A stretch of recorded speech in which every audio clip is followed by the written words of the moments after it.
All right, we should be live. Hey, everybody. Sorry we're late. Technically, we are late. Oh, I didn't think 1 minute. we were late.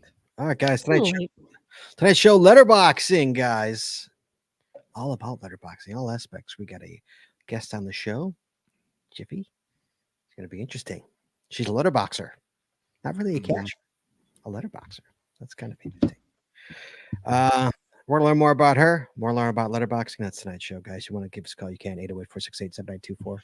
808 got swag. Jess, you all set? Sure. Chad, you all set? Sure. All right, here we go. Let's start this off. Here we go. Here we go, guys. In 3, 2, 1. You wanna know how to find it.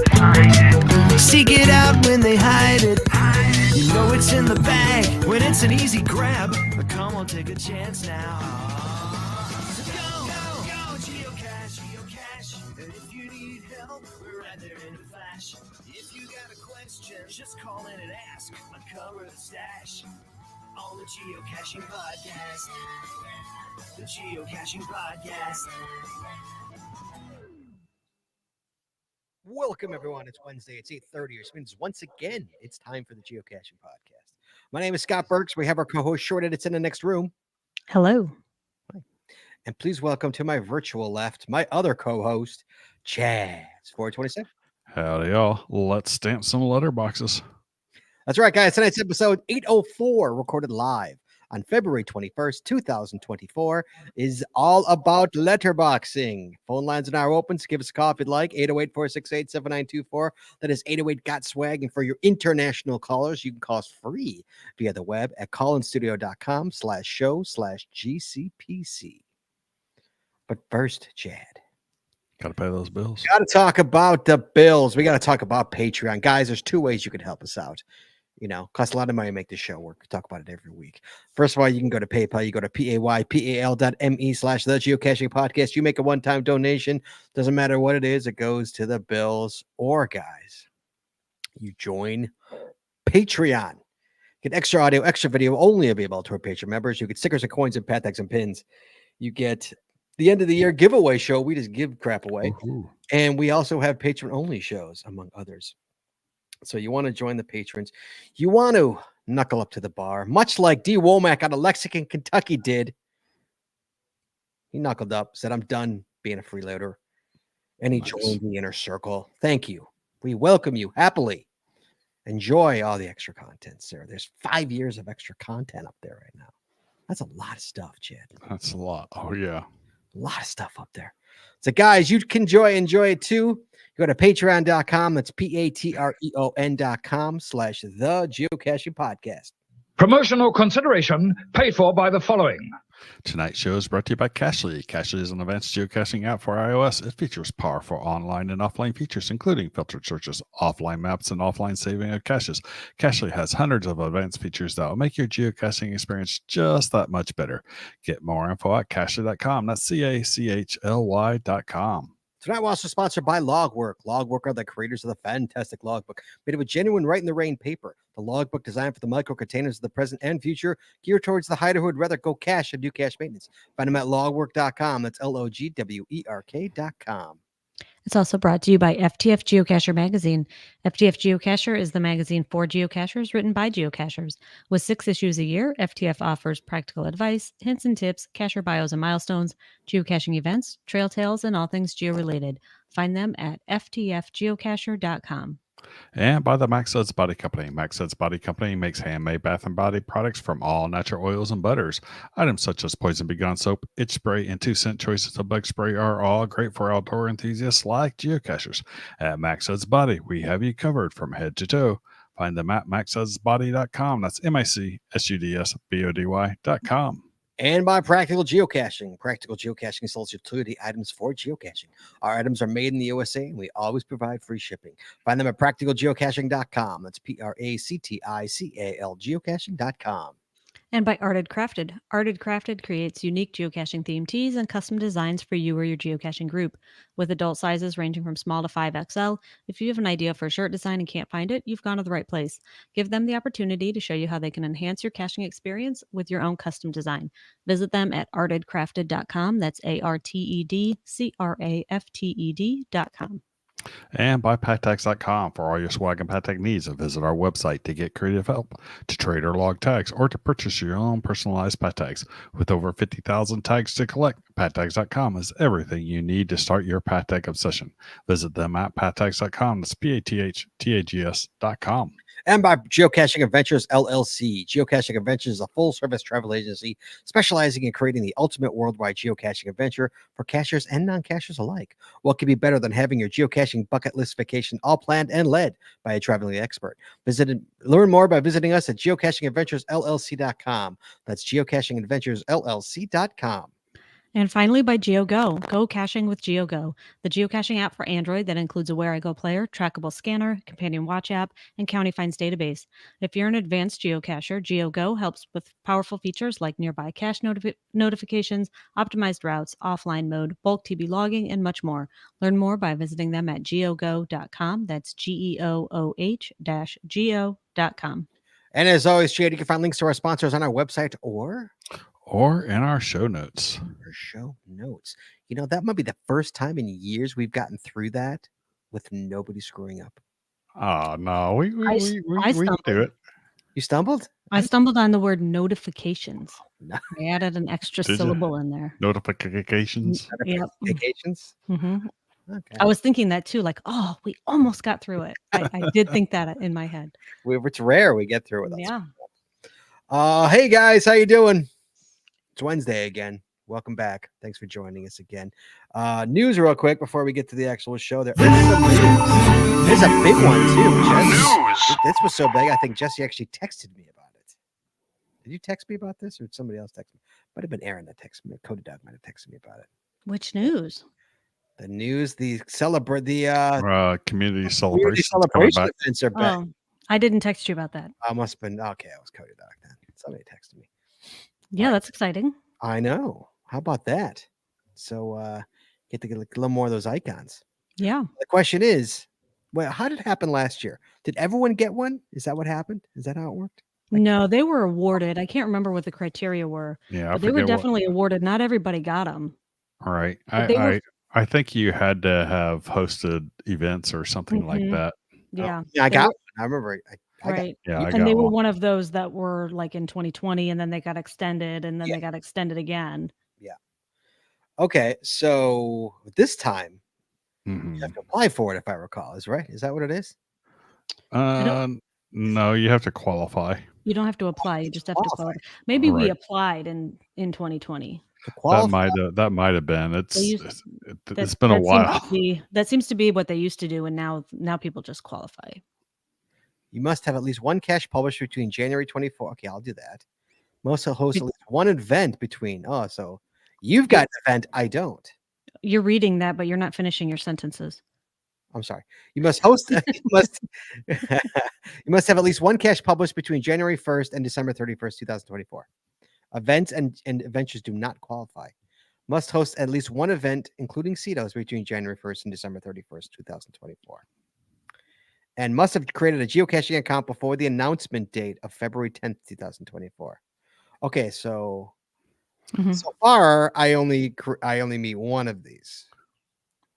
I don't meet either, but I will. The harder one for me will be remembering to host an event. Yeah, Jesse's got the event. I have an event scheduled for next month. I have to put out an event. You have a new cache published this year since January? That's easy. Cache is easy. I'm not worried about that. You don't have one already, though. So far this year? Yeah. You haven't submitted a new cache this year, I don't think. No, not this year. No. Okay. Well, anyway, that'll be fun. And so then the celebration events are going to be in 2025. In 2025. Mm-hmm. Okay. Interesting. So, and here you go. This is cute.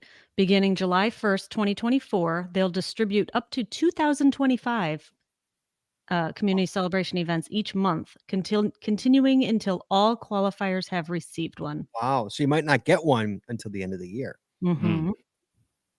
Wow. Interesting. And then you have to rush and get it done, which that's not really Shorty would be doing that anyways, but yes. She's the queen of Procrastination. Procrastination. I do I was gonna say- procrastinate. I was gonna say you're the queen of good intentions, but you're also the queen of procrastination. Mm-hmm.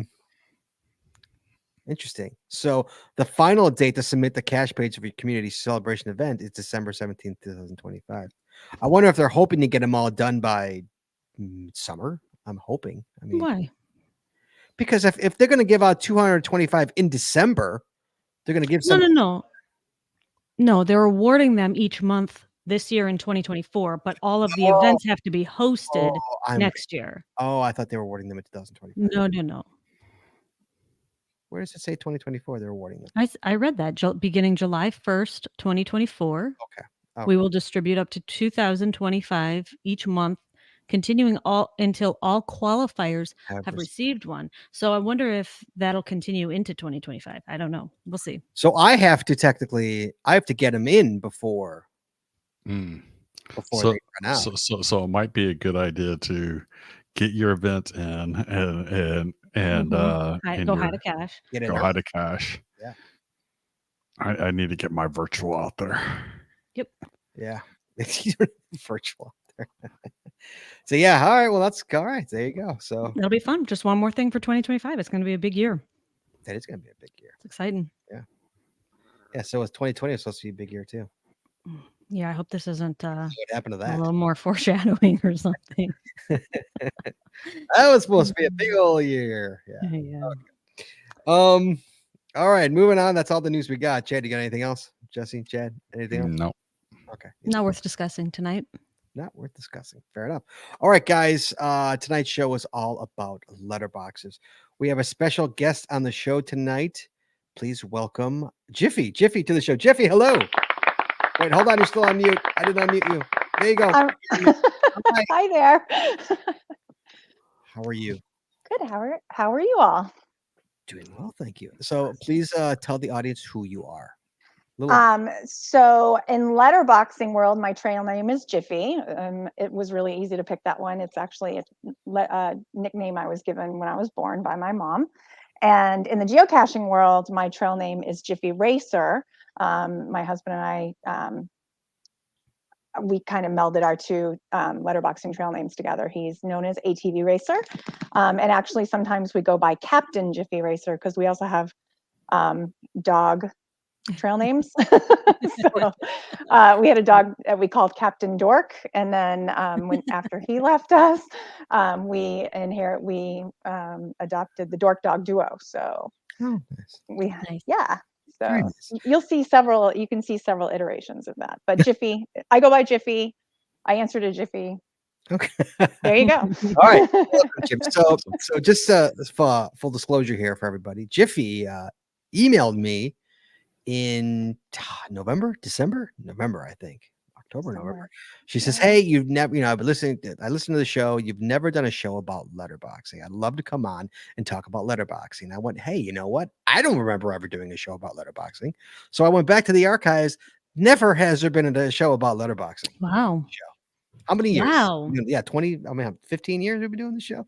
That's surprising. Never has there been a show about letterboxing. A full show. I mean, like right. Yeah. I mean, Mhm. I think we've all mentioned some of our letterboxing adventures, but yeah. So here we go. Here we are. All about letterboxing. So Jiffy, welcome to the show. Thank you. You patiently waited. I told her I can't get you on until February. It was November. So you patiently waited, and I appreciate that. And welcome to our show. So Jiffy is a geocacher, and you are a letterboxer, correct? But you're a letterboxer more than a geocacher, correct? Yes, definitely. Yes. So I have over 7,600 letterboxing finds, traditional letterboxing finds. Wow. And I have 109 geocaching finds. Mostly, I probably have more, but I find them when I'm letterboxing, so I can't always figure out which ones they are, like if they're puzzle cache or some kind of mystery or sure. So I can't always find where it comes from. So okay. So I have signed. I actually have a first to find. Oh, yeah, how about that? Yeah, which I've never been able to log. because I still can't figure out which geocache it was. Oh no. So Maybe it didn't get approved and it's just sitting out. it's Yeah. probably it might not even be I published. know I've got a container or two that are Mhm. sitting out there because it didn't get approved, because usually Mhm. because it's like it's too close to something else, and it's like I'm not walking 2 miles down that trail to go retrieve that container. Yep. Yep. This is in a parking lot Okay. to a trailhead, so So no excuse. yeah. So let's just, so I really want to get into all this with you and break it down with you. So let's start with geocaching first. Let's talk about letterboxing in the geocaching world. Have you ever found a geocaching letterbox? Yeah, actually, my first geocache was a hybrid. I found it about a month into my letterboxing career, You stumbled shall we across call it?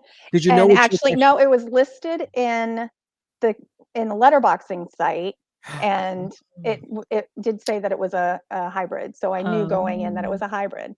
So yeah, it was the first one that I'd found in a different kind of container than what I was used to. So I'm totally blanking ignorance here. So is in geocaching is a letterbox hybrid? It's on both geocaching site and letterboxing.org site. It could be.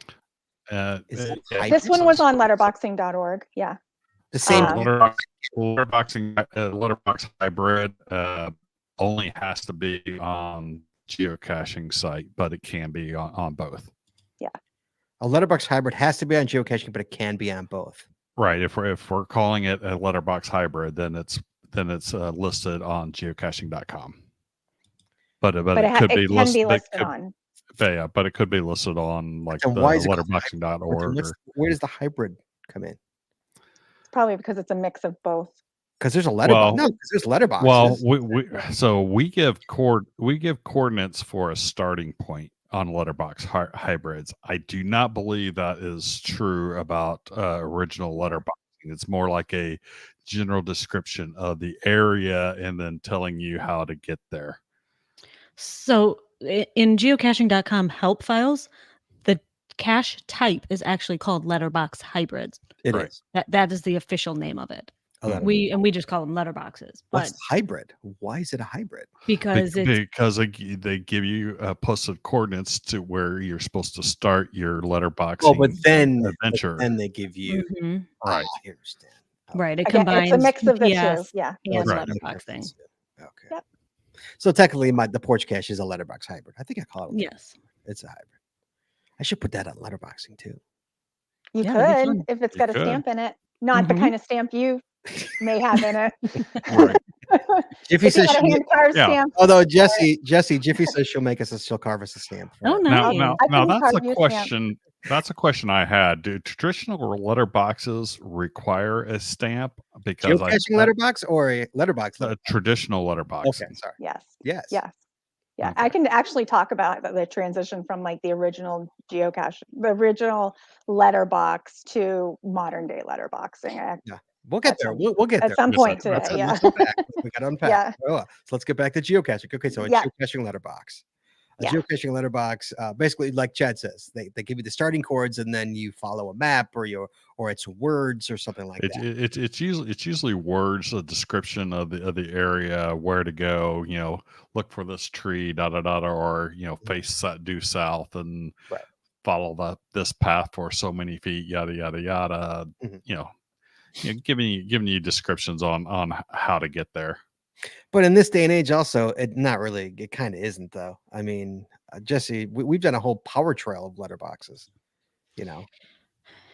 Yeah, I think in geocaching, really the only requirement is that it has to have a stamp in it, and you may or may not have directions to follow from your starting point. It could be app posted, or you have to navigate your way to the container.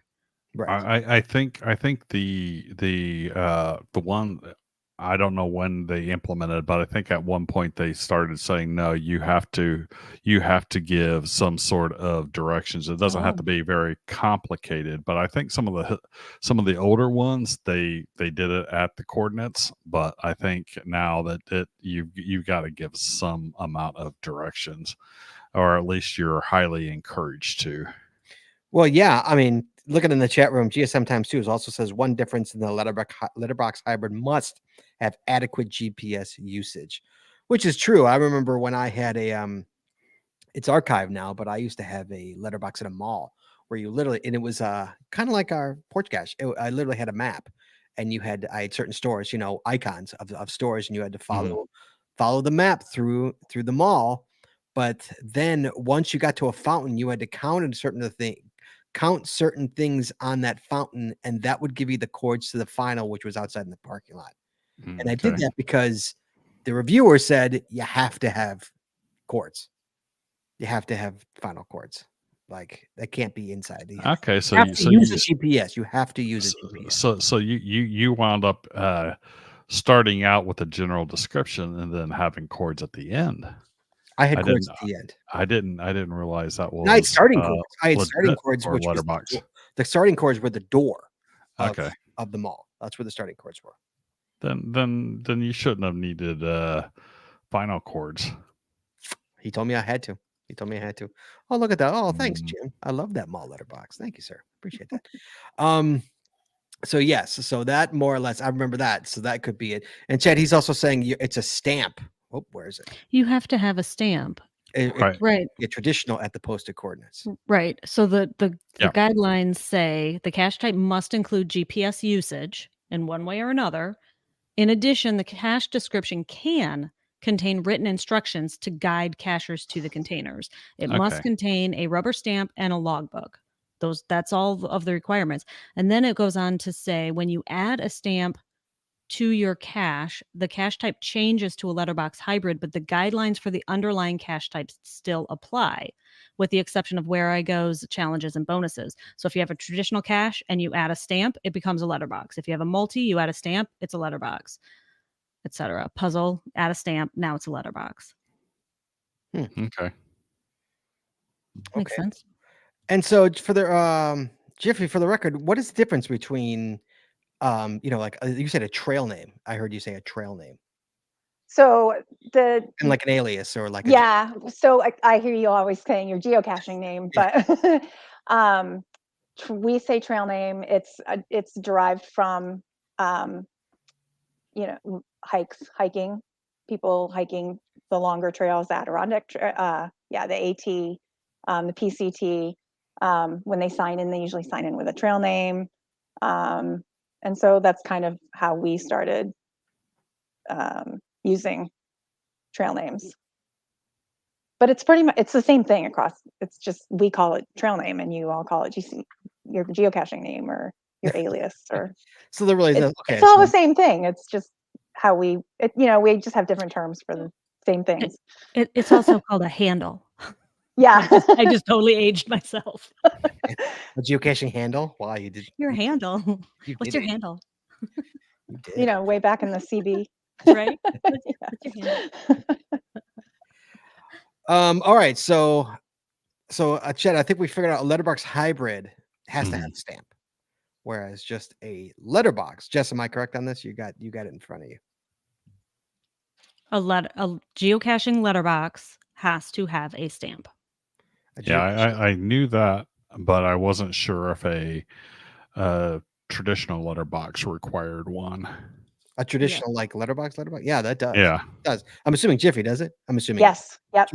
That's the whole idea. Yep. Okay. So now that being said, a geocaching letterbox, you're supposed to, it has a stamp inside, but they encourage you, correct me if I'm wrong, to bring your own stamp and actually use your stamp on the logbook in geocaching. Is that the same with letterboxing? Oh, it's another requirement. Yeah. Again, most people have a signature stamp. Yes. Yeah. Or their thumbprint. Yeah. Thumbprint. Nice. That's usually when you first start. If you haven't learned how to carve, or you haven't bought a stamp yet, people use their thumbprints. Yeah. Yeah, I bought a package of Tasmanian Devil stamps, and I picked one of them out of there to use as my stamp. So Nice. Okay, so then let's get into letterboxing. Now, I did some research. I will freely admit I really don't letterbox. I'm not in the letterboxing world at all. So I had to dig and I had to do some research into this. What I found, Jiffy, was two different sites. Hmm. Yeah. Now there is letterboxing.org Yes. and there is atlasquest.com. Hmm. Is there more So than that, or are those the two big ones? those are the two primary ones. There are some, people sometimes have blogs where they keep their clues and such, but they can link them together. You can link. But Oh, so you could link them. You could link them together. actually, so letterboxing.org we call LBNA, Letterboxing North America. And Atlas Quest, we just call it AQ most of the time. So they are actually currently overseen by the same person. So he has gone through and done some linking, cleaned up some, coding or whatever. I don't know much about that end of it, and manages both of them. So, but letterboxing.org has been around much longer. I think sometime after 1999, I think around 2001 is when it started. And then Atlas Quest came in 2004. Okay, so what do most people use? I mean, there's different geocaching sites, but Yeah. geocaching So seems to be. I think that most people, in my opinion, this is my opinion, and just because I've seen the numbers of people going to events and stuff like that, use Atlas Quest. Atlas Quest is more community based, whereas letterboxing, LBNA, is much more just about the clues. Atlas Quest has forums and all kinds of different boards, and they host trackers so that we can do different activities and donate stamps to other people. And LBNA is more of a basic site for letterboxing. It's the initial one, and then the technology came around a little bit better. What do you use? I use Atlas Quest primarily, but I do check LBNA, especially now that they're managed by the same person. They link together. You can click on a clue in Atlas Quest, and it may link directly to an LBNA clue. So Okay, so let's slow this down here. So yeah. obviously in geocaching, you go to geocaching.com or quick question, yes or no answer. Is there an app for it? No, I think it's web-based. Okay. There's an app. There are a couple of apps. I just like the web-based one because it's just as easy to use on my phone. Okay. So getting back now, obviously geocaching that it doesn't link to any other geocaching sites. But so Atlas, so if you're going for a letterbox, will it be on both sites? Maybe if we listed them on both sites. I primarily list on Atlas Quest, but when I first started boxing, I listed on LBNA. So you well. currently Yeah. have them on both sites. And there have been clues that link to geocaching.com. Clues. Oh, what? Yeah. Example, please. Yeah. There's a box here. I live in Maine. There's a box in Castine, Maine. I don't know what the GC number is for it because I would have to link through Atlas Quest. But it is a geocat. It's a letterboxing hybrid. So so when they list it on Atlas Quest, you can either type in your clue, or you can actually put in a website that will link you directly to the geocaching.com site. Really? Yep. Oh, that's interesting. Yeah. Huh. It makes, and so then we get the link for the coordinates instead of like an address or a general area. Uh-huh. So, or you have to guess where you are. Okay. So okay, so let's start again. So you letterboxed first, correct? You letterboxed. Yes, How did you I started letterboxing in October of 2007. So I've been doing it just over 16 years, sorry. And I found my first letterbox October 13th of 2007, actually. And I heard about it because I was out scrapbooking at a fundraising event, and someone was scrapbooking pictures of a letterbox, and I asked what it was about, and she told me. And that next day, I told my husband we're going to go take a quick trip, and I went and found that exact letterbox. Nice. So that was fun. And Had then you the ever next heard of- day after that, we went and got more. Had you heard of geocaching before that, or no? Never. Nope, I hadn't heard of either one of them. So that was that was the first time I'd heard of any of those location-based hobbies. And so you eventually heard of geocaching, and we were like, well, that's just easy. You just walk right up to it. Where's Yeah, a month later, I found my first geocache. where's the fun in that? Yeah. I mean, So- letterboxing seems harder to me. Do you think it's Geocaching feels harder to me. So That's I think it's just, interesting. yeah. Letterboxing, it brings in a lot of components because it brings in that craft, artistic component where we carve our own. For the most part, people carve their own stamps, or people carve them and donate them to other people to plant. And then again, we don't use coordinates. We use addresses, or like just sometimes it's just general clues and you got to figure it out. Sometimes the clues are not clues, they're instructions and directions. So is there a DT like in geocaching? Is there no, so it's different in letterboxing. Categories are more like the length of the hike. So you could do a drive-by, you could do a stroll, which is less than a mile, and then it goes up incrementally until it's like 6+ miles. So 6+ miles of reading directions?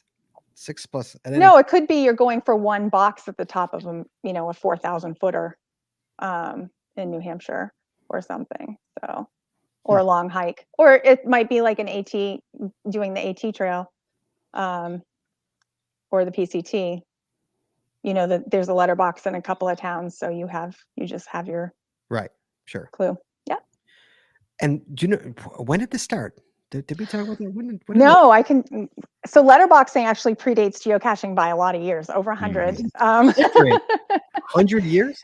Over 100, almost 150 actually. So letterboxing actually started in the UK. It started in Dartmoor, England, back in 1854.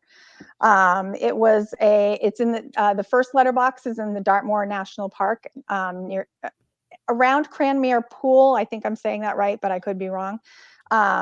And the moors. And it originally started as a jar with a calling card back in the 1854, a calling card. And then people would take out the calling card, and then they started doing postcards. So they would leave a postcard, the next person would find it, leave their postcard, take that postcard and mail it to the person that had left it there before them. Oh, really? Nice. Yeah.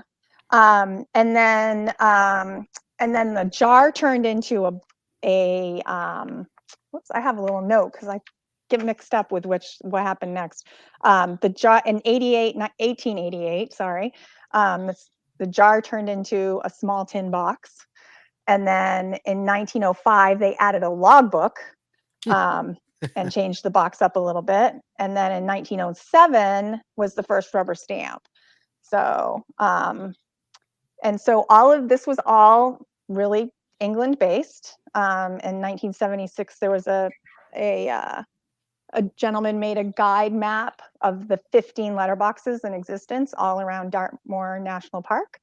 And then it started becoming more modern around 1998 when the Smithsonian published an article about living and breathing letterboxes, which live and breathe is something that we do as letterboxers. Yeah. And actually we have an event every 5 years celebrating that article called Live and Breathe. So, and in fact, in Maine is hosting the next one in 2028. Lucky So, you. yeah, I'm one of the Oh, so you don't have events like geocaching does. It's only like one every 5 years. No. We have Oh, you probably do? more events. We have a lot of events, just like you all. Really? So our events mostly are like planting. We plant temporary letterboxes. We don't have the distance requirement that you do. Like I could plant a letterbox like at a tree next to a trail, and then find a tree directly across the trail and plant it there. So that's really? another difference in the two. Yeah. So you don't have the 528 feet. Nope. No, we don't have to. Yeah, we can plant them wherever. Oh, really? Wow. Yeah. Oh, I didn't know that. So That's interesting. That's it. Well, I guess, yeah, if you don't have coordinates, I mean, if you're going to take someone down a different path, it's, even if it's right next to, it makes sense. Why And they're all labeled, right? So if you find a different container, it's not the one you were looking for. Am I right? most of them are labeled. The logbooks are usually labeled with either the title of the letterbox or the AQ number. So. And if it's too close to a geocache, it typically says not a geocache on it. Except that letterboxers are starting to use the smaller pouches too, so we can't necessarily fit those little business cards in there Right. anymore. Yeah, is there? You got to fit a stamp in there, correct? So it's got to be a pretty sizable cache. Or, excuse me. But we can carve stamps. I've carved stamps that are 1 inch by 1 inch, or Really? Yeah. I've done letterboxes where it's literally in a soda tube, hanging while kayaking, hanging from a tree, and it's just a little bitty stamp that's stuck down inside the tube there. Yeah, we used a lot of pill bottles and really? medication bottles and film canisters. Oh, same thing. When they were available, a lot of film canisters. Yeah, remember those? So, yeah. But we also so we use like lock and lock boxes as waterproof as we can possibly get. Yeah. But we also like double and triple bag sometimes the stamp, and especially the logbook. We don't want the logbook to get wet. And then I make pouches, so using like little jewelry Ziploc bags, not necessarily the snack size ones or the sandwich size ones, but smaller ones because they're usually a little bit heavier weight. And we duct tape them so that they're like one color that might camouflage in with the environment, and those are out there, and I've got some that have lasted quite a while for duct tape and plastic. So in that case, are letterboxers kind of expected to bring their own ink pads, or? Yes, so we bring our own ink pads, just like you guys have to remember to bring your pens, Right. which I always forget when I'm out planting a letterbox. I don't have my pen. Well, I forget to bring my letterboxing kit that has my stamp and my book to take their stamp and stamp into my book half the time. So. All right, so let's get down to the basics here. So the basics of letterboxing. So talk to me about, let's break it down like I've never done it before, because what, Chippy? I've never done it before. So explain it to me. So the first thing I would recommend is like reading through the websites just to get an idea of. There's some really great tutorials in both websites, in LBNA and Alice Quest. That's the first place I would go, just to get some basic knowledge, and then also start asking questions. We, like you guys, we're really open for new people who are joining, because we want to sustain the hobby. So so that would be the first thing I would do, and then I would say, then you need to have a little kit, or you need to have start working on your letterbox. We call them our letterboxing bags. So a basic ink pad, and a stamp, or like I said, some people may not have a stamp, and they can use their thumb and draw. You can draw your little mouse or whatever on your thumb, and then you need a logbook. And a lot of people start off with just a spiral bound index cards, or they take the time and they run out and they get a sketchbook. But you definitely want something that has some weight to the pages, because thin pages, the ink will bleed through. So like really good. What's that? Your own logbook. Your personal. Yes, because Yeah, you your need own a personal. this is your kit for having Yeah, because you need to be you able to want stamp that stamp into your logbook. exactly. So you've got Mhm. your memories there, and when I do it, I write down the date and stuff that I got it, and if it was a letterbox hybrid, which most of mine have been, I write down the GC code as well, or the trail name. Yeah. Yeah. Yep. So there's Some two. people write notes and So there's two logs essentially. There's one in the container, and you are putting your personal identifying mark on that, and then there's Mhm. one that you carry with. That's like your journal, Yep. and you're putting that particular letterbox's Stamp. identifying mark on yours. Yeah. Okay. Right. So you're Makes sense. stamping the stamp in. Interesting. And if you ever like, besides the ones that you just happen upon, because I think I saw someone actually say, if it's a good hiding place for a geocache, it's a good hiding place for a letterbox. So there are a Yep. lot. Oh, yes. I think I can't remember if I mentioned when we were live or beforehand that I actually at one point planted a letterbox right on top of a geocache without knowing it, Mhm. and only found out a couple of days later at the event that I had planted it for, when somebody said, "Oh, we found the geocache that was like directly under, like they were on top of each other." Wow. So, and it happens because Yeah. if there's a good hiding place, it may be taken already. Right. no. One or the other. I found under a little dock, I found a geocache on one side and a letterbox on the other side. I found the letterbox first, and that was not a letterbox hybrid. It was that was the first the original letterbox that wasn't a letterbox hybrid that I found, and it was like, oh, this is cool. I've never found one Yeah, like actual this. letterbox. An Yeah. actual letterbox that wasn't a letterbox hybrid, and I had to do my research and figure out which one it was. I did not log it on the site, but I noted it in my log for the geocache. But I was curious about it. It happens a lot in guardrails. So if you have a guardrail, Mhm. and so it could be on like either end of one guardrail, or if you have a guardrail on each side of the street, then it could be on the same end but on the opposite side of the street. Yeah. And if we find the the geocache when we're planting a letterbox, we'll make note in the letterbox that there's a geocache nearby. So No, Okay. I've come across a couple. Like I Yeah. talked to you offline. Like I found one in the same tree had two. We were Mhm. me and Jesse. We just found one in a cemetery, Mhm. 6 feet apart from each other. Yeah. One Yep. was Yeah. theirs, one was a letterbox. And the letterbox said, "This is not a geocache." So, No, but Yeah. everybody signed it anyway. There's one in Memorial. yeah, There's one that's in a, Memorial Park in Houston that there was a cache that was from a 2002, so it was an old cache, and the old cache is long gone.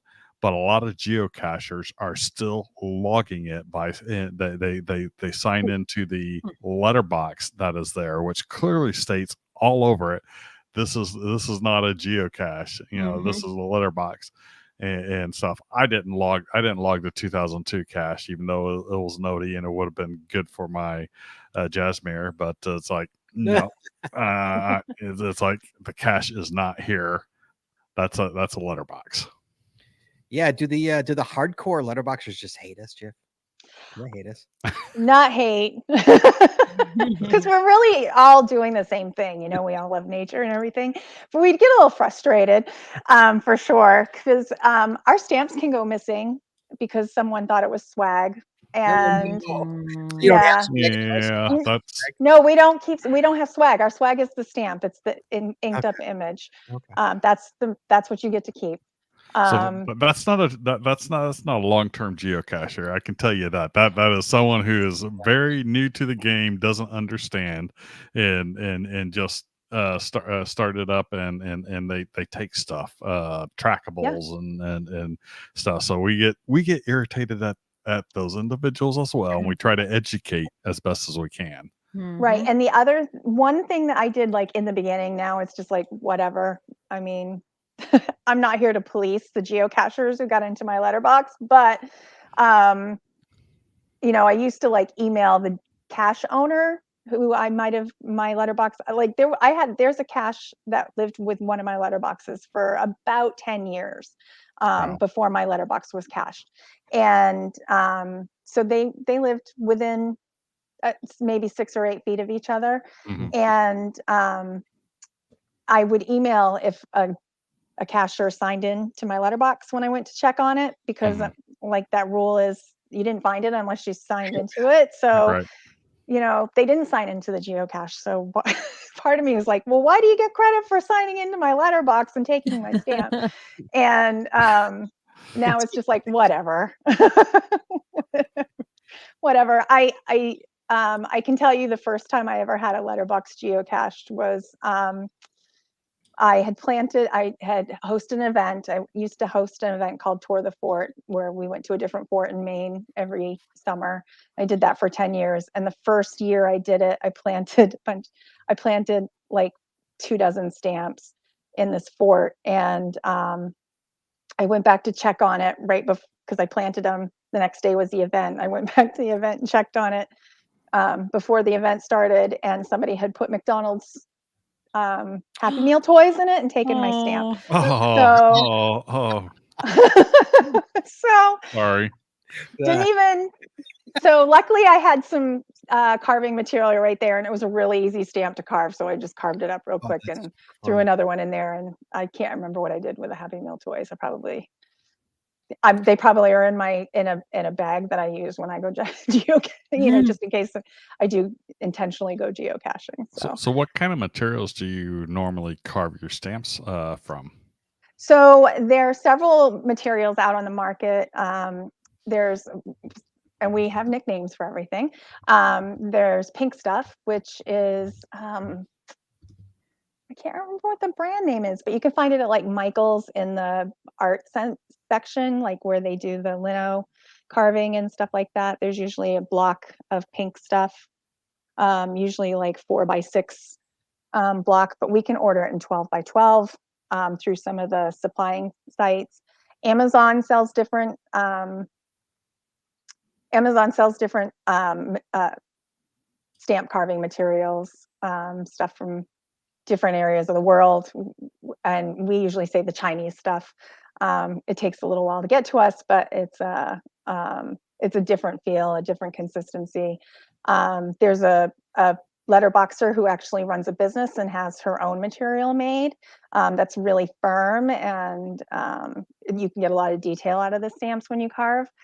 So there's all kinds of different things. A lot of people, when they first start, they carve on erasers, like the little erasers you can get at Dollar Tree.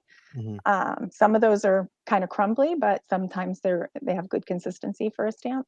So each letterbox has its own unique stamp in it, correct?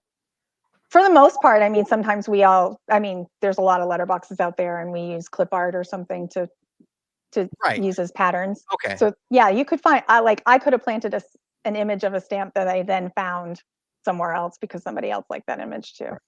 Yeah. I attempted to 3D print one, and it did not work as a stamp at all. And I actually tried my path tag, so I kind of blew up my path tag, and it was about 2 inches in diameter at the time when I was trying to print it, so it was pretty big, and I was just trying to get something that would work, and I could not get it to work. But there's no way I do not have the artistic skills to hand carve a stamp. I'm sorry. You don't really need to be artistic to hand carve a stamp. You just have to have a good pattern and just learn how to transfer an image to a stamp, to the stamping You don't have an material. example right in front of you, do you? Pardon? You don't have an example on you, do you? Right in front of you? I have my signature stamp here. Oh, there you go. Show us real quick. I So apologize. I actually take, I can show you my little markers too. So I have my black ink pad. Regular ink And pad. then, but I also, instead of like carrying all kinds of different ink pads, I have stamping markers. So what is that? And I explain what a stamping marker is. they're just, well, I mean, these are made specifically for like rubber stamping for cards and stuff like that. They're Marvy brand, but you can use Crayola markers, water-based markers, or are best, water-based inks. And so this has like 24 colors in the package. Oh, so and you draw onto the stamp and then you can color onto the stamp. Yeah, and I color it on the edge, gotcha. like sideways. Yeah. Sorry for folks who are only listening, but this That's is my signature stamp. Okay, Oops. so what she's picking up. Yeah, Oh, lighthouse I love with- And it. actually, see if I can get it closer because Was- it has. are I those carved my name seagulls right in or- it. It's got your Yep. name in it. It's got Oh, some stickers. Yeah. Okay, that's Can I awesome. So I live in Maine. Can we Whoops. see the side of it, please? The side of it. So this is how it's. I use a thicker material for this because otherwise my fingers are constant. Well, it's a badge of honor to have inky fingers, by the way. So Okay, so what is that made out of? I can't this tell. is a rubber. It's rubber. it's- Oh, okay. It's flexible. Oh. And so the I- stamp is just a little higher than everything else. Anything you want. Yeah. So we use gouges. Right. So and some people actually knife carve, which I've never been. I haven't really learned how to do well yet. Where they use like an X-Acto knife, and those can get really, really defined. But It's a little more artsy. It's a lot more yeah, it's than geocaching. Mhm. We just said our name. it's really art. It's really, yeah. I It's- mean, sometimes it's just about if I know who carved the stamp, it's like I need to go get that stamp. And sometimes Really? it's about the location of the stamp. Really. And yeah, so So it depends. So you start to learn. You start to learn the hiders, and hey, they're really good at carving. I really want this stamp in my book. Kind of. that kind of thing, or just, Mm. I mean, I don't necessarily know what the stamp's going to be because sometimes the title of the letterbox may have something to do with stamp, or it may have something to do with the location. So See, I have that- another. that's Oh, what I this need is to on the do. pink stuff. Find one of these fine folks to make me a stamp from my path tag. Yeah. Oh, Are there yeah, that'd be stamps? cool. Are there people? Is there a side businesses? A whole side business where people? There are a couple people who carve stamps as a business. If you go into, there's a magazine, Rubber Stamping Madness, Mhm. and you go into the back where the ads are. Yeah. You'll see Jack Bear Stamps. Jack Bear is a carver who will carve custom stamps for people, or just carve stamps because he likes to and sells them. This is done on the pink stuff that I was talking about. And this one was actually backed with foam to it's make it a little sturdy. Yeah, it's a hot dog. That's large though. That's a large stamp, Oh. Wiener dog. It's only about 3/4 of an inch tall. but it's long wise. It's long. Well, it's a hot dog. like It's one of the stamps that the dogs are planting. Our dogs are Aw. planting stamps called you the don't, Dork you don't have Dogs. to have your book there, do you? Like your book? Okay, so I am not a traditional logbook person, but I do have some stamps here.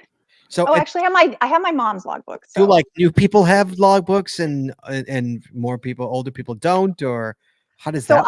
I like to stamp on 8.5 by 11 cardstock, and then because I like to scrapbook, I have piles of these that I'm scrapbooking. I've only gotten into 2008, and remember I started in 2007.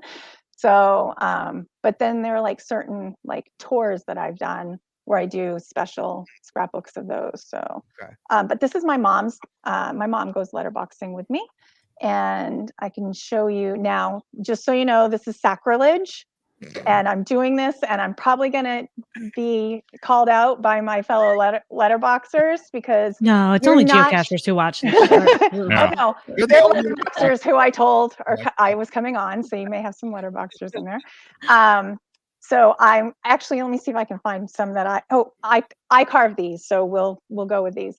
So this is a series, a couple series that my mom found nice. that I carved for my last tour of the fort.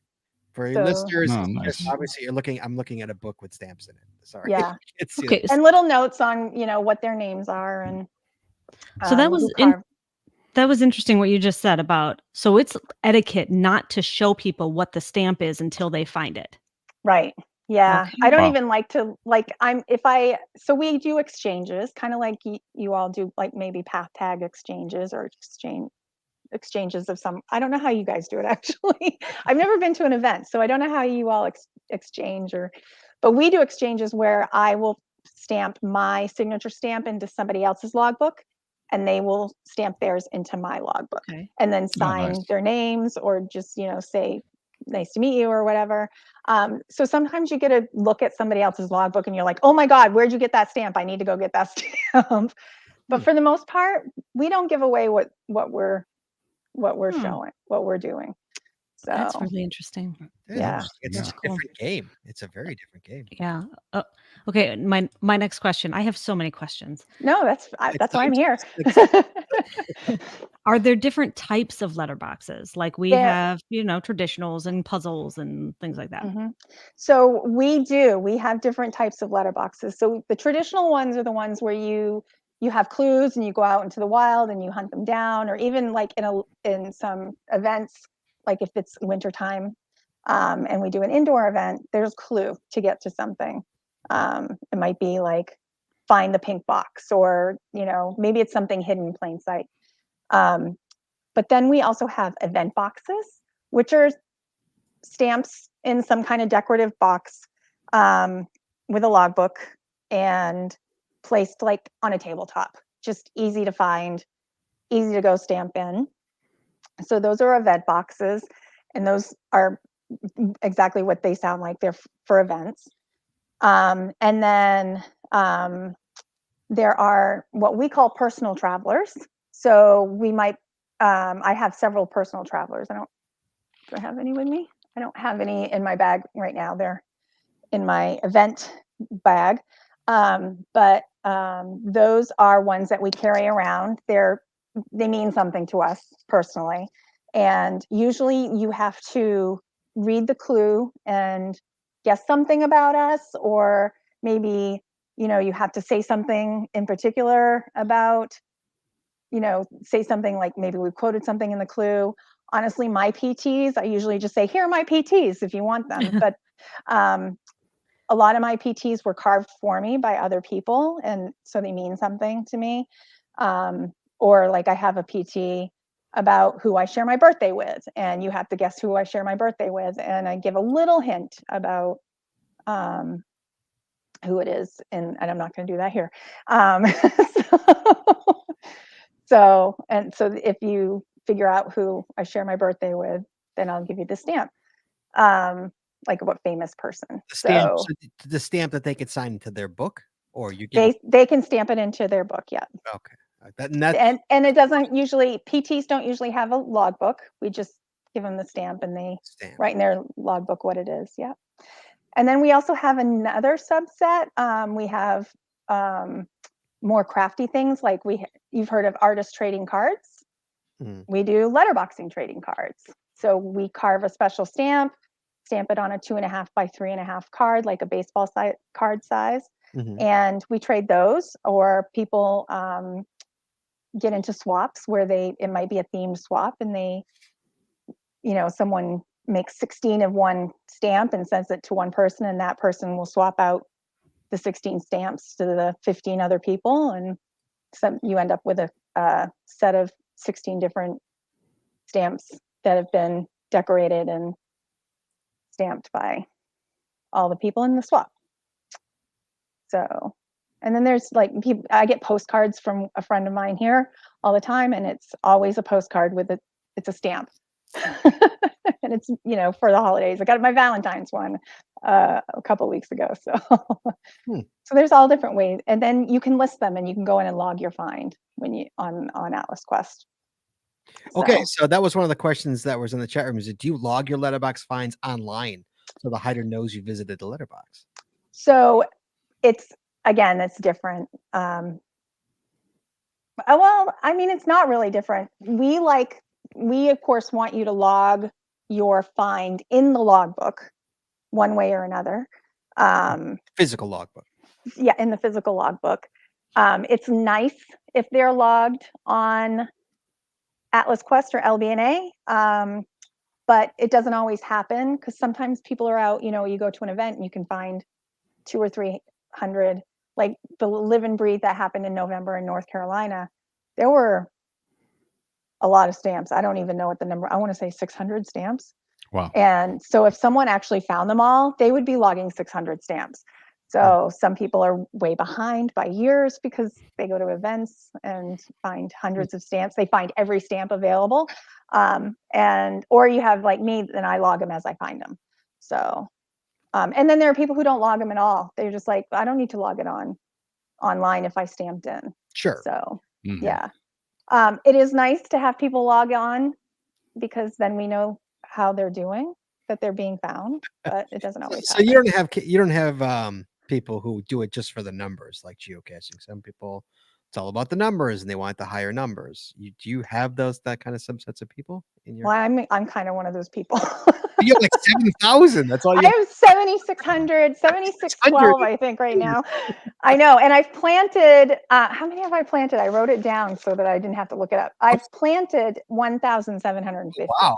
Okay. 7,600, and you've been doing it since 2007. So we're looking at like what? Was that 50, 16 years? 15? 16 years.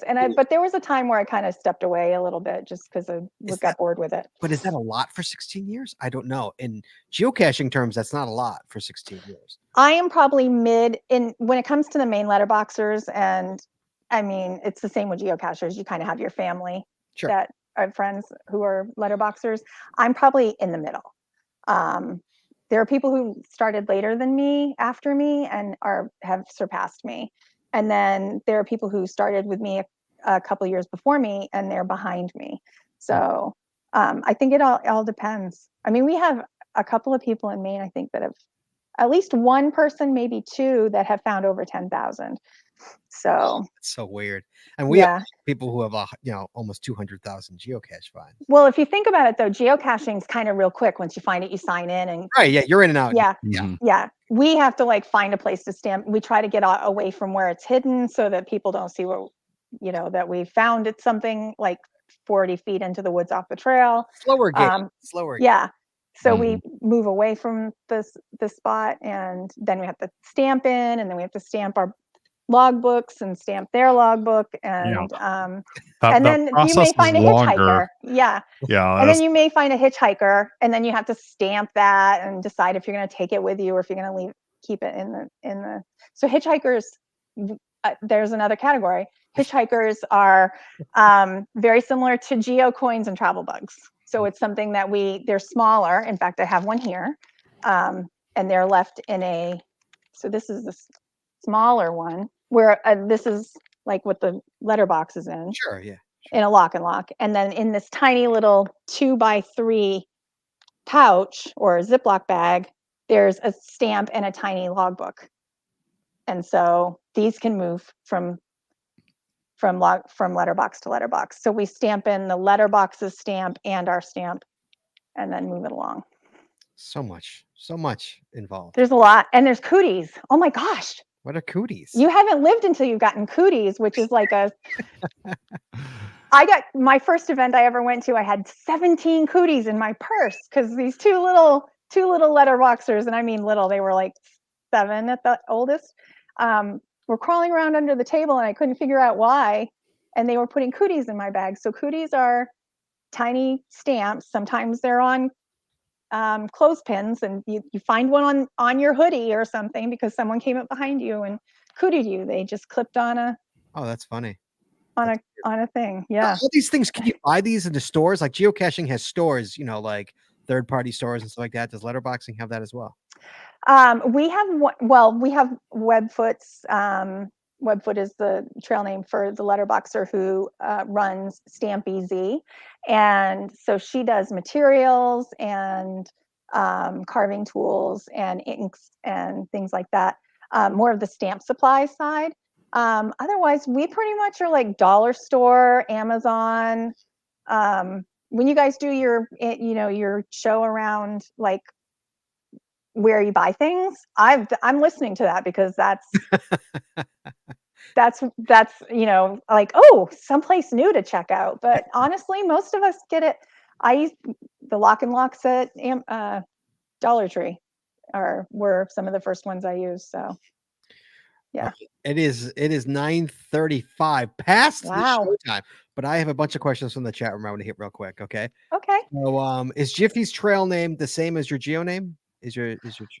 No, my geocaching trail name is Jiffy Racer. Jiffy Racer. Yeah, it's my husband and I combined our trail names. He's ATV Racer. Okay. Do people travel from around the world to get the original letterbox like they do to find the original cache location? Oh my goodness. Yes, we have the Mecca, just like you guys have Seattle and headquarters, yes. Or like the ape caches. We have the Mecca. We have people. We have trips going to Dartmoor. Yeah. Wow. So the original one is still there. In a museum, way, right? yeah, it's been changed a little bit because there was some damage to some locations, like the historic rock walls and stuff. So they have it set up a little bit differently now. But yeah, Okay. yep, pretty close. Did letterboxing go through the hate the micro phase that geocaching did? I don't know what that is. I don't know what that is. Hate the micro phase. I don't know. Can she explain what a virtual event is on Atlas Quest? A virtual event? Yeah. Well, we do like stamp events where people like maybe do stamp carving together. So like a Zoom meeting. We don't do a lot of virtual events. On Atlas Quest. The other thing, well, we also do things that could be thought of as virtual events, as like maybe it's Plant a Letterbox Day. So May 24th of every year is Plant a Letterbox Day. So they put up a virtual event, like who's going to go out and plant a Letterbox Day, or plant a beer day, or we have, there are different ones set up for, certain things like that. So I might go out, I might be the person in Maine who goes out and plants a letterbox at a brewery or something here. So yeah. And what is your term for muggles? Do you guys have a term? We call them muggles. We call them noxers. Noxers. Non-boxers or noxers. Very cute. But yeah. Noxers. We don't really noxers. My noxer husband, or that kind of thing. So just mute. Sorry, I'll watch that. I forgot I muted when I coughed. Did you say something? Yeah, I know. I said that's adorable. I like Noxer. I'm like intrigued by this. I just have to say, I've created an account. I'm like going down a rabbit hole here. Make sure you friend me, or you add me as your friend, as a contact. So, Chet, any other questions for her? No, I've been looking at some of the terms. In the glossary. Yeah. Yeah. All right, Jess, any other questions you have for her? I mean, I have a million questions, but we'll save it for another show. I mean, I think we need to like go out and try letterboxing, and then maybe next year we'll have letterboxing part 2. Yeah. Did we hit Jiffy? Anything else you want this community to know, the geocaching community to know, that we did not touch on tonight? My public service announcement. Let me hear it. Every letterboxer in the world is saying, you haven't said it yet, Jiffy. Don't take the stamps. Don't take the stamps. And, try to pass that on to the newer cachers, that you come across. I don't know, maybe they can put a PSA on geocaching.com as well. Because we also have letterboxers who are confused by finding geocaches, and they're like, there's no stamp in here, and what's all this stuff? So one of my first geocaches, there was a half-smoked cigarette and then a whole cigarette. And I'm like, what is this? What is this? I don't understand. That's not a geocacher. No, it was I was actually about to plant a letterbox in the spot and I'm like, oh, there's a peanut butter canister up there. So do people get their stamps stolen from other letterboxers, or is it like pretty respectful game? It's pretty respectful. I mean, I can remember when I first started boxing, there was one person we kept reporting, I don't know what area it was, but there was a person, I don't know if it was a male or female, there was a person who would go out and find letterboxes just to throw them away. Oh yeah, we've had people do that for geocaching, or they would go out and intentionally destroy them, or they held them hostage. And we have the muggles who find them and take them and not knowing what they are, obviously, but a lot of times they'll like go and look it up and then they'll bring them back too. So I've had that every now and then. I found your letterbox, I took it home and then I looked it up and then I took it back. So or the people, they don't put them back exactly where they found them. Because remember, we take them away from the spot that we find them, and Mhm. sometimes it's like, oh God, which tree was it at? So Ooh. And you guys don't Yeah. have like premium accounts and stuff like that, do you? Like geocaching? we do. You do. Yeah, we have a premium. Yeah, I'm a premium member. What's the difference? Both, actually, both. We just get more bells and whistles. I can I can customize an address. So if it says it's in a town, I can actually read through the clue and figure out where it is and put the address in there. That way I can just go in, like if I'm driving around and I'm like, I'm going to do some letterboxing today. Now I'm calling it a letter caching. I might say where I am and the closest drive-by letterbox. And if I've customized that that address from like just being the town that it's in and it being more specific, it might be closer to me than I know. So yeah. And no ads. We don't get ads. Are from the chat room, are ammo cans common in letterboxing? I've seen them, mostly the plastic ones, not necessarily the metal ones. But not. I actually found a geocache when I was looking for a letterbox in Nova Scotia this summer during our summer vacation, and it was a metal ammo can that was rusted right through, like the top came right off. And Oh, really? yeah, It's an old one, probably. yeah, it was an old geocache. It's been there for a long, long time. Nice. Next in Yarmouth, Nova Scotia, but I found them in Bermuda. I found them, my end of Canada. And is FTFing? Is that a thing? Nope, it's FF. But is it First finder? It can be. There, some of us, we used to race to a box of the month. So it was a box that rotates a new stamp every month. And my husband used to get very competitive about those, especially the one that was closest to us, and try to beat one of our friends there. And she was semi-retired, so but we drive by it on our way home from work. So he would constantly say, "Hey, is Cocapellian's box out yet?" And I'm like, "Yeah, we can stop on the way home." Interesting. It's a different world. Look at that. Jiffy, thank you so much for coming on tonight. Yes, thank you so much for having me. I'm glad I contacted you all. Yes. Do not go anywhere, okay? Do not log off, okay? Okay. Not. Yeah. Talk to you post-show. Do not log off, but we got to close the show out. All right. I'm going to throw you on mute. Thank you so much. Chad. Yes, sir. You're a letterboxer, huh? You've done it. Yeah, I should have got it out of my caching bag, which is in my car, but I've got my big gallon Ziploc baggie with my logbook in it, with my ink pad, with my stamps, and He's got the majority of that bag is coated in red ink. But it keeps everything else from getting all the ink on it. So, but yeah, I don't know how many stamps I've got, but the vast majority of them were from letterbox hybrids.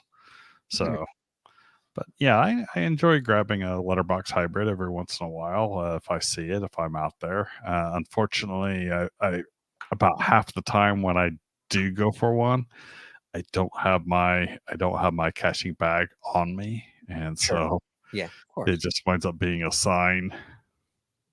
Yeah, I understand.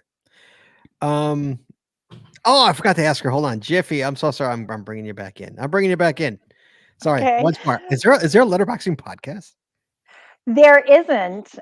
Really? No, that's why I listen to the geocaching podcasts. I listen to a couple of them.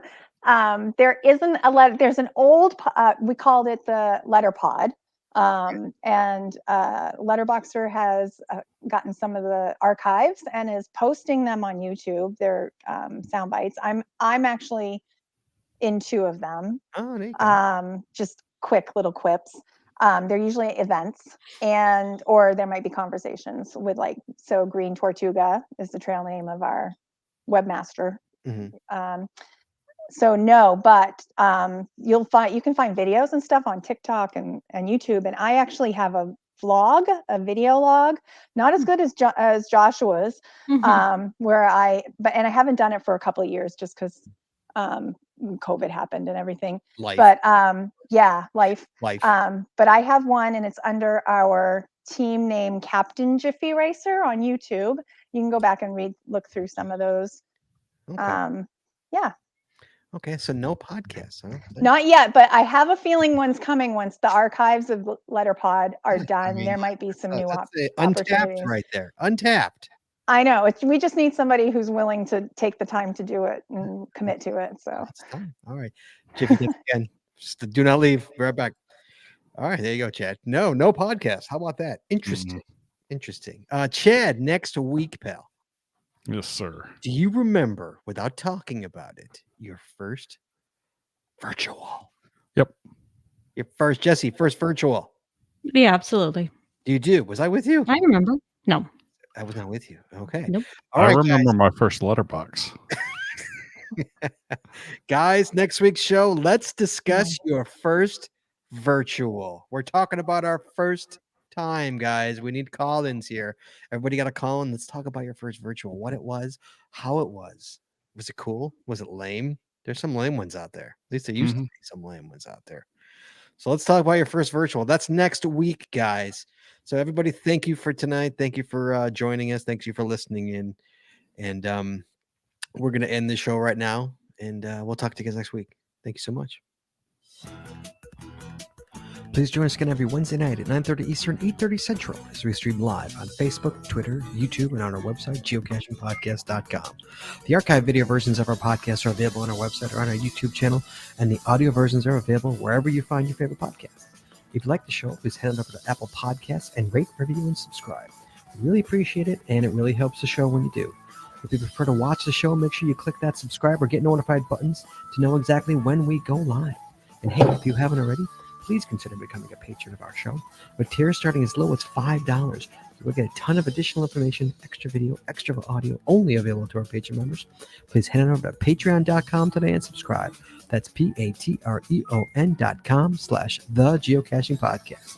Thanks once again to our sponsors, Cachly, Logwork, FTF Geocacher Magazine, the Max Odds Body Company, Practical Geocaching, Arted Crafted, PatTags.com, Geocaching Adventures LLC, and GeoGo. Please visit our sponsors, and when you make a purchase, you tell them the GCPC sent you. That's all we got this week, so we'll see you next week talking geocaching, taking your phone calls. In the meantime, be good, be safe, hug your loved ones, and we'll talk to you guys next week.